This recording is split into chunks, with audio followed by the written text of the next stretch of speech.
নমস্কার বন্ধুরা, Anubha cooking village ফুডে আপনাদের সবাইকে স্বাগত জানাই। আজকে দুটো রেসিপি বানাবো, কাঁকরুল ভাজা আর রূপচাঁদ মাছের ঝাল। এই যে কাঁকরুলগুলো দেখুন, এগুলো আমাদের গাছের কাঁকরুল। আমি তুলে নিয়েছি। কাঁকরুলটা কেটে নেবো আর মাছটাও কেটে নেবো। দেখতে থাকুন আপনারা ভিডিওটা। সবাইকে অনুরোধ রইল ভিডিওটা দেখার জন্য। দেখুন বন্ধুরা, এটা রূপচাঁদ মাছ।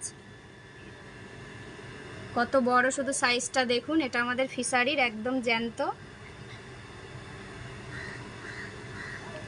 এটা পুরো 1.5 কেজি 2 কেজি ওজন হবে। দেখুন কত বড় রূপচাঁদটা। এটা আমরা রূপচাঁদ মাছ বলি। আপনারা কমেন্টে জানাবেন এটা কি মাছ আপনারা। এর গাটা লাল পুরো একদম, দেখুন কত সুন্দর দেখতে, ওই জন্য মনে হয় এর নাম রূপচাঁদ। এবার মাছটা আমি কেটে নেব। দেখুন মাছটা আমি কেটে নিচ্ছি। মাছটা এত বড় যে আমি চাকাতেই পাচ্ছি না।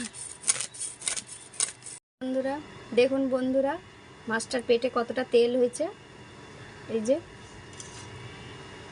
এই যে পেটিটা, আর এই যে কটা পিস আমি করে নিয়েছি। আর মাথাটা দেখুন শুধু কত বড়। এবার আমি এগুলো কেটে নেব। দেখুন বন্ধুরা, মাছটা কেটে আমি ধুয়ে পরিষ্কার করে নিয়েছি। এই যে কত বড় পেটি হয়েছে দেখুন। রূপচাঁদ মাছের দাগাগুলোও সেই রকম হয়েছে। আর মুড়োটা দেখুন।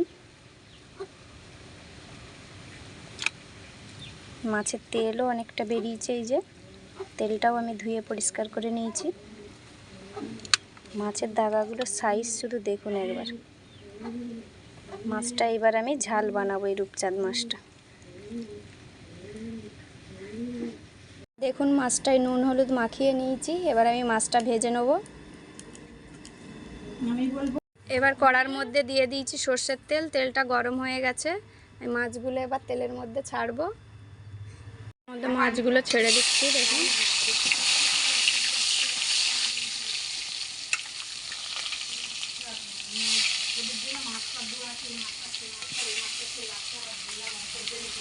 মাছগুলো আমি ভালো করে এবার ভেজে নেব।